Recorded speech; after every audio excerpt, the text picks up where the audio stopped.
Jeremiah Fears will not be playing for the Illini next season, but that doesn't necessarily mean he'll never be suiting up for the Fighting Illini. Locked on Illini, let's go.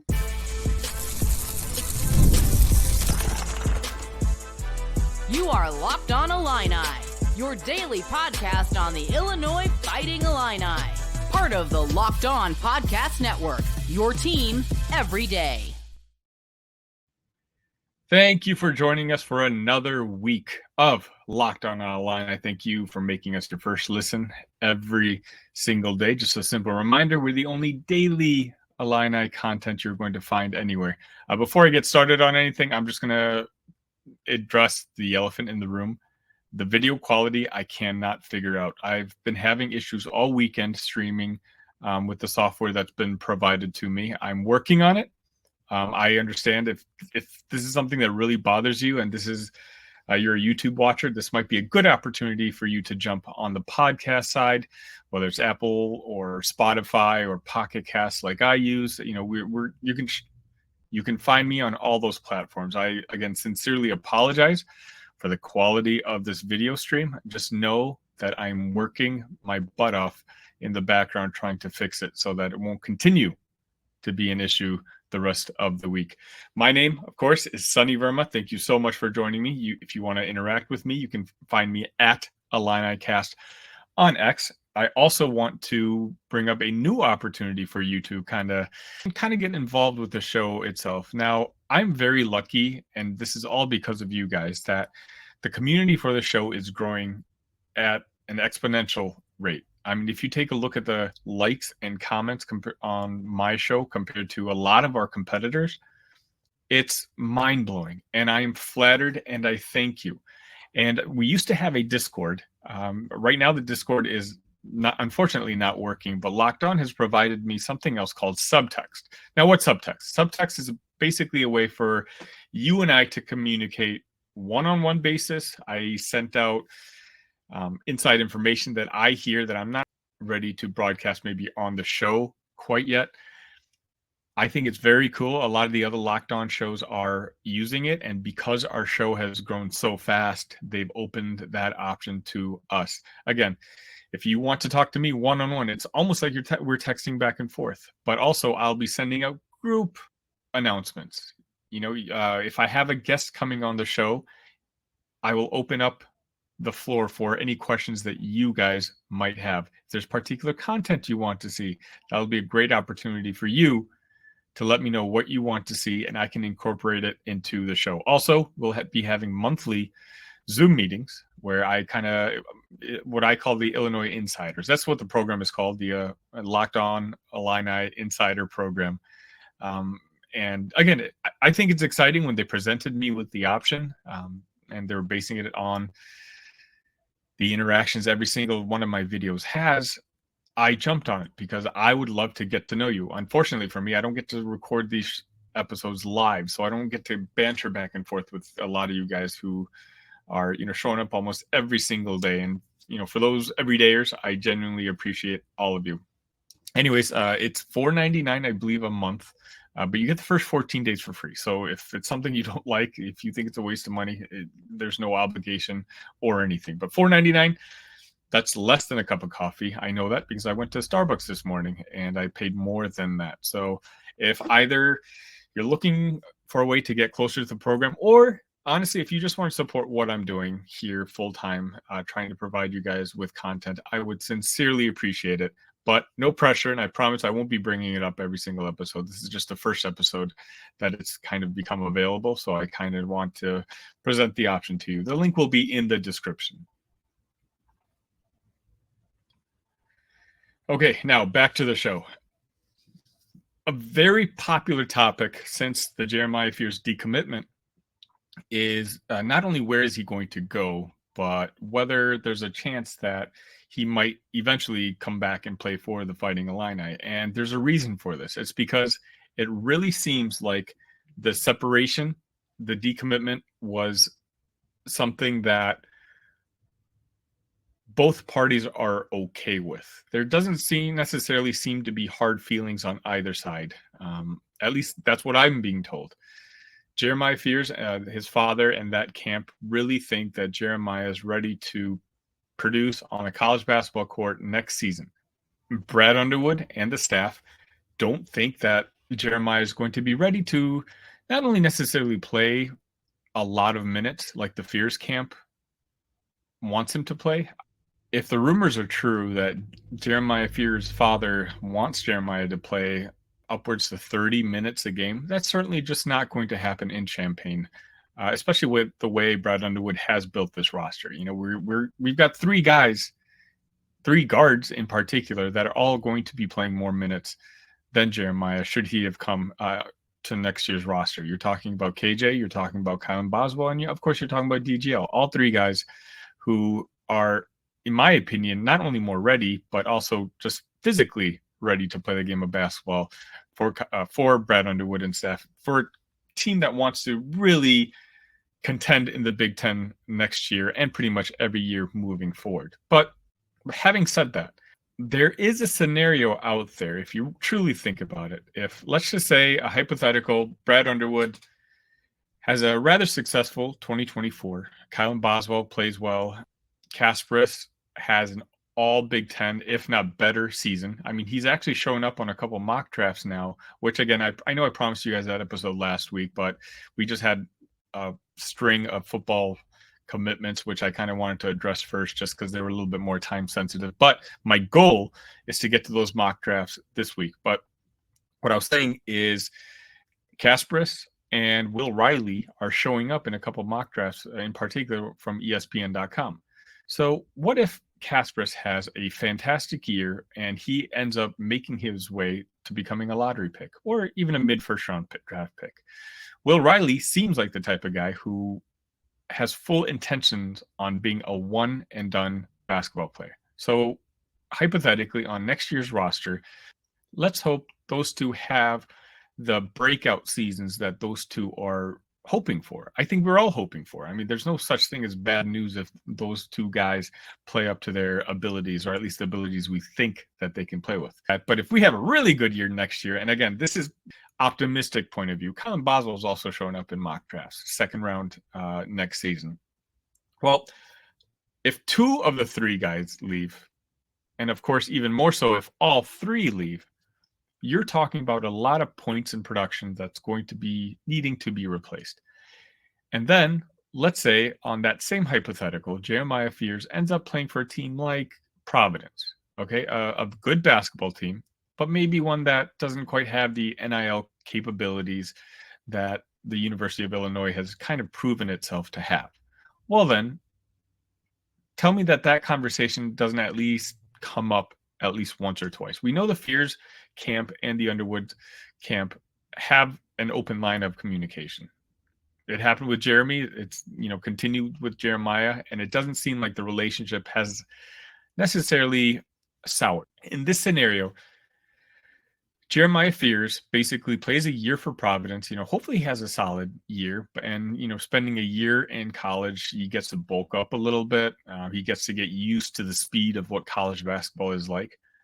And I know in the Fears camp, the ideal scenario is Jeremiah would be a one and done. But most people I've talked to who are very high on Fears' talent still think that it might take 2 seasons for him to make it to the NBA, in particular if he's reclassifying, which it looks like he's going to be doing. So let's say he collects his $250,000 or whatever it might be to play premium minutes for a school like Providence. I'm not saying that's what I'm hearing. I'm just saying maybe a lower level school, just because I know opportunities this late in the offseason. I don't know how many chances he's going to get or how many teams have those open spots. Well, after a decent year for Jeremiah Fears, and if we have 3 open spots amongst our guards and small forwards, well, then Brad Underwood already knows the Fears family. Maybe that conversation happens again, and Fears is ready to come to the Big Ten and kind of take over that role that we always originally planned on him doing in 2025 anyway. The only difference is he's probably a couple $100,000 richer, which is good for Jeremiah. And the staff is happy because what they're kind of scared of doing, taking a 17-year-old, well, I guess technically he'll be 18 right when the season starts, but a younger player reclassifying who may not play many minutes. Well, they won't have that issue next year anymore because Jeremiah will hopefully by then have proven himself at the college basketball level. I highly doubt Brad Underwood wants to replace 10 new guys on the roster every single year. And while technically Jeremiah Fears would be a new basketball player on 2025, obviously that relationship is there. And it's not one of those where I think it has to be super drawn out, like the wooing of, Kasparis took almost a month of the team being out in Europe scouting him and trying to convince him to come home. I really think that ultimately, if the Fierce camp has a solid but not fantastic year and they want to move up a level and possibly make a little bit more money, and Brad Underwood and staff are looking for a possible replacement of production in the backcourt, and they have a guy that they're very familiar with who at that point has kind of proven himself at the college basketball level, I think that conversation absolutely has to happen. I do want to hear what you guys think. Do you agree with me? Do you think that there's any scenario where Jeremiah Fears transfers back to Champaign and maybe is a starting guard for the 2025 Illini? Now, you guys know I'm huge on that team. I've been one of the first to say it. I know a lot of other people are kind of catching up to that thought process now, but I think the 2025 basketball team has national championship aspirations with the young talent we have. And I think Jeremiah Fears could be one of those guys who at that point ready to spearhead it.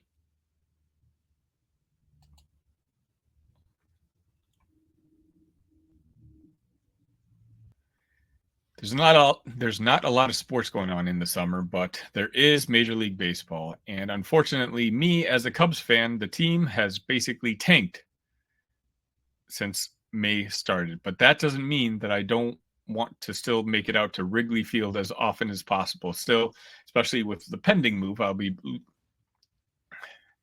and when I go out to Wrigley Field, there's only one app I will use. Gametime is an authorized ticket marketplace of Major League Baseball, which makes getting tickets faster and easier.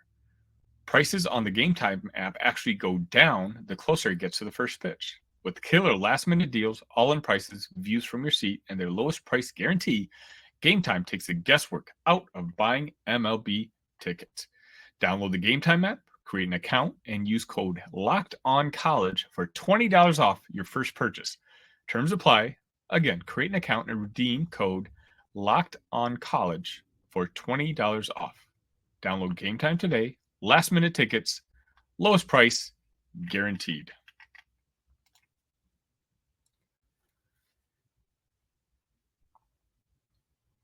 All right. For those of you still watching, I appreciate it. I promise you, the video quality is bothering me just as much as it's bothering some of you.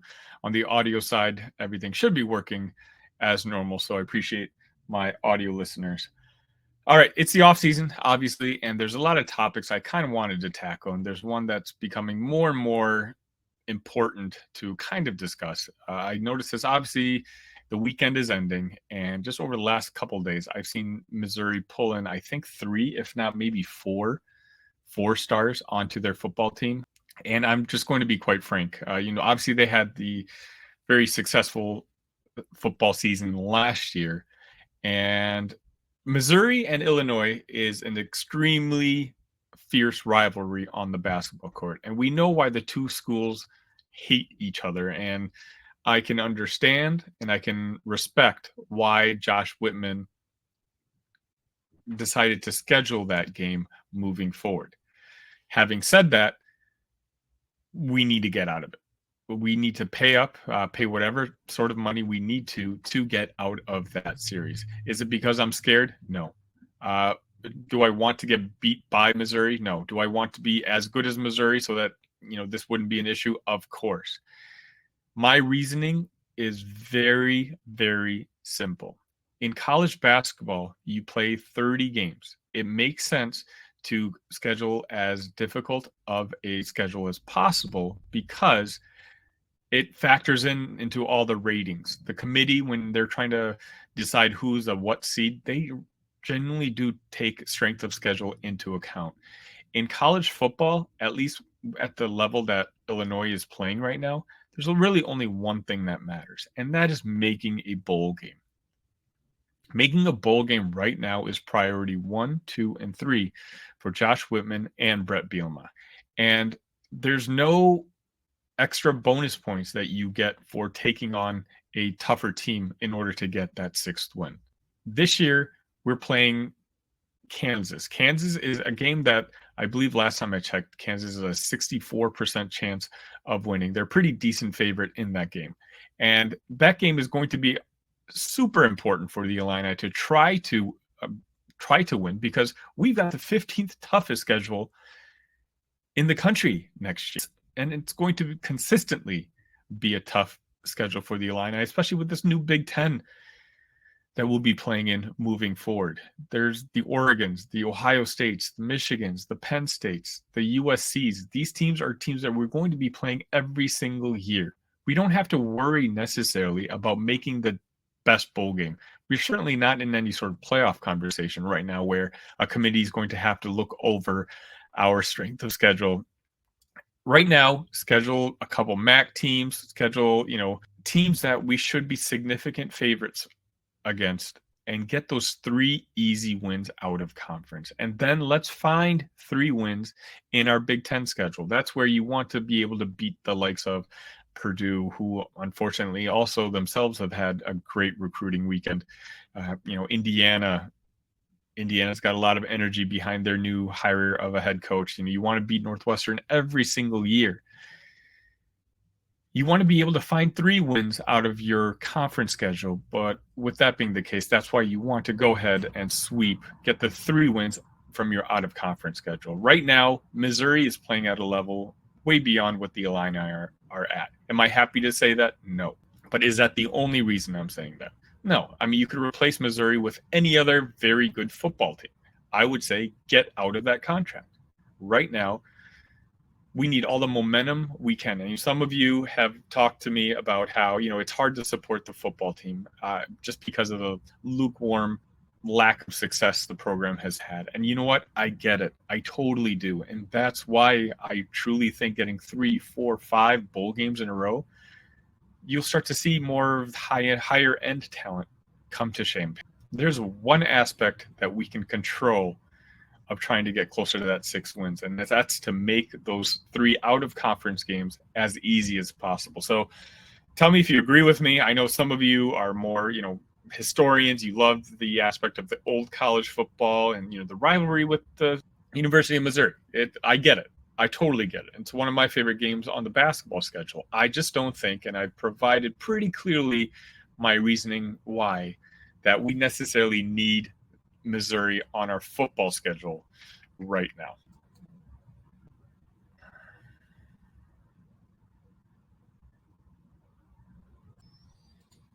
Are you watching Fox Sports or ESPN on your TV all day? Have to turn down the volume with all that shouting? Make the switch to Locked On Sports Today, a free 24/7 sports streaming channel programmed for you every day to bring you the biggest stories without all the screaming. Locked On Sports Today brings you can't-miss analysis, opinions, and news, streaming 24/7 on YouTube or the free Amazon Fire TV channels app, part of the Locked On Podcast Network, your team every day.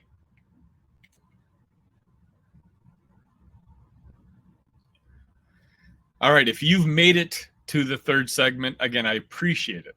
In particular, you guys on YouTube watching this, I am very thankful for the audience that I do have. And that's why I actually did want to bring up one more time the SUBTEXT community that's pretty much launched today, I believe it is. Again, if you're making it this far into an episode, I consider you one of my everydayers. And it's a way for you to kind of banter back and forth with me. I want to start doing live shows. I want to hear what kind of content you guys want. In particular, in this off season, I want to involve you in the production side, everything. And also every time I hear something, whether it's a new recruit that we might be talking about, a coach possibly leaving, I can't necessarily just advertise it out on a show like this because people get mad. it's a way for me to provide you an extra level of coverage for the Illini. Again, it's called Locked On Illini Insiders, and the link is in the description. Okay, new news coming out. I believe it was late last week. I just didn't get a chance to really talk about it, and that's the rumor that Shauna Green might be getting a contract extension. Those of you that know, I'm a huge women's basketball supporter. I've had season tickets for I think it's going to be my third year. The job Shauna Green has done turning around this Illini program is borderline miraculous. I'm trying to get more coverage of the women's basketball team on the show. It's just been pretty hard for me to find a contact out there. So if you know someone, let them know that Locked On Illini wants to provide more coverage of the women's basketball team. Back to the contract extension. Now, the Illini ended up in the top 5 or 6, I believe, of another star potential recruit who should be deciding in the next couple weeks. And I'm going to be addressing that in a future episode. What Shauna Green has done in her first 2 seasons, she absolutely needs to be acknowledged and rewarded for. This, in my opinion, may have been the toughest job in all of women's college basketball. And the fact that we made the tournament the season before, and then the WIT last season, were accomplishments I would have laughed at if you told me that they would have happened even 3 seasons ago at the state of what our program was looking like. Shauna Green, right now, thanks to Caitlin Clark, women's basketball is as big as it's ever been. It's a growing sport. I myself have a daughter. A lot of girls are getting introduced to the sport of basketball, and I don't see it stopping anytime soon. There's a lot of stars in women's college basketball, even now with Caitlin and Angel Reese now balling it up in the WNBA. And because of that, Illinois itself is a basketball school. We know that. I mean, just take a look at the numbers for every one of my shows. If I talk basketball, it'll have 3 or 4 times numbers if the topic is football. And that's okay. We are as passionate of a fan base as there is when it comes to basketball. And I think it could honestly translate to the women's side as well. And key to that will be Shauna Green. We can't be the only ones to recognize the fantastic job that Shauna has done since she came to Champaign. At some point, there might be a bigger program out there that's going to basically try to pluck her from Champaign, and it would be hard pressed for any of us to kind of blame her. Lock her down now. Show our appreciation for her now so that she's here for the long term. She's proven both at her previous stop and now at Illini that she is a really, really good basketball coach. And that's what we need here. We can see the impact of a good basketball coach with the heights that Brett Underwood is taking our men's program. I genuinely, honestly think that should Shauna Green have the opportunity and time and resources, that she can make the women Illini as much of a household name as the men's basketball team is. That's going to wrap it up today for this episode, which I call the apology episode, the troubleshooting episode for those of you who are watching this on YouTube. Thank you so much for toughing this out with me. And again, I'm going to be working on this on the back end myself. You can hit me up at IlliniCast on Twitter, or you can find me at the Sunny V. That's where I kind of just talk more personal sports takes. Some of you know, I host a couple different shows here on YouTube, both Big Ten show, and also will be covering some Chicago Bears in the upcoming offseason. And so that's kind of the best way to figure out what it is I'm doing. I hope you all enjoyed your weekend, and we'll be back soon talking Illini sports. ILL. Love you guys.